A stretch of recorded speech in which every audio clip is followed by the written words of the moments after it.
মুচমুচে চিড়ে ভাজা মানেই মনটাও ফুরফুরে। আজকের বিকালের নাস্তায় তাই বানিয়ে ফেললাম মুচমুচে চিড়ে ভাজা। তো কিভাবে বানিয়েছি সেই প্রসেসটা আপনাদের সাথে শেয়ার করছি। প্রথমে নিয়ে নিয়েছি 1 কাপ পরিমাণ চিড়ে। দেখেন আমি লাল যে চিড়েটা সেটা নিয়েছি। এখন এই চিড়েটা আমি 2 ভাগ করে অর্ধেক অর্ধেক করে 2 বারে প্যানে ভেজে নিব। এটা আসলে বালি দিয়ে ভেজে নিলে সবচেয়ে ভালো হয়, মানে বালি গরম করে তার সাথে চিড়ে দিয়ে ভাজলে বেশি ভালো হয়। কিন্তু যেহেতু আমার কাছে বালি নাই তাই আমি শুধু খোলাতেই এটা ভেজে নিয়েছি। যখন এই চিড়েগুলো ভাজবেন অবশ্যই খেয়াল রাখবেন তাপটা যেন হাই হিটে থাকে। খুব টকবকা করে গরম করে নিয়ে প্যানটা, তারপরে আপনি এতে অ্যাড করে দিবেন চিড়া এবং তারপরে এদিক ওদিক করে অনবরত নাড়তে নাড়তে দেখবেন কিছুক্ষণ মধ্যেই এটা ভাজা হয়ে গিয়েছে।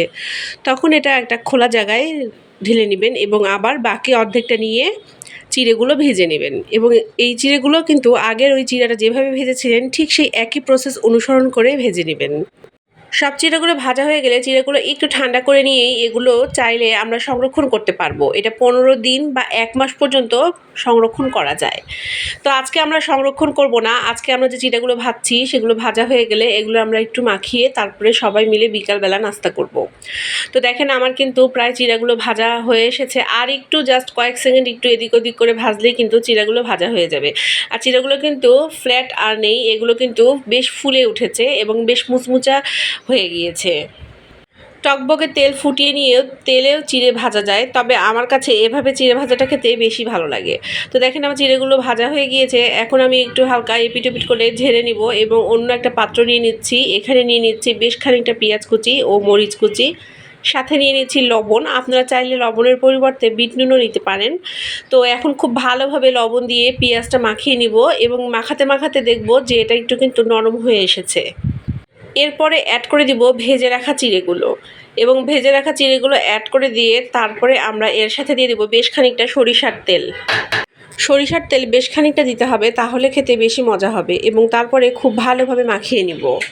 চিড়েগুলো হাত দিয়ে খুব ভালোভাবে মাখিয়ে নিব এবং তারপরে এর সাথে অ্যাড করে দিব কুচিয়ে রাখা শসা।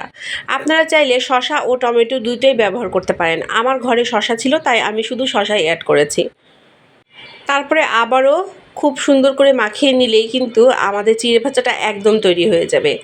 যদি কেউ চিড়ে ভাজাটা কিছুক্ষণের জন্য সংরক্ষণ করে বা বেশি কিছুক্ষণ পর খেতে চান তাহলে অবশ্যই এই শসাটা খাবার আগ দিয়ে অ্যাড করবেন, তাহলে চিড়েগুলো আর নরম হয়ে যাবে না। তো দেখেন আমার চিড়ে মাখানো হয়ে গিয়েছে। এখন এটা আমি একটা বাটিতে সার্ভ করে নিচ্ছি আর উপর দিয়ে ছড়িয়ে দিয়েছি বেশ কিছুটা চিনেবাদাম। আর এখন এটা আমি টেস্ট করব যে এটা কেমন হয়েছে খেতে। চিড়ে ভাজাটা আমার কাছে অসাধারণ লেগেছে। আর আপনাদের এই রেসিপিটা কেমন লাগলো অবশ্যই কমেন্টে জানাবেন। আজকে তাহলে আসছি।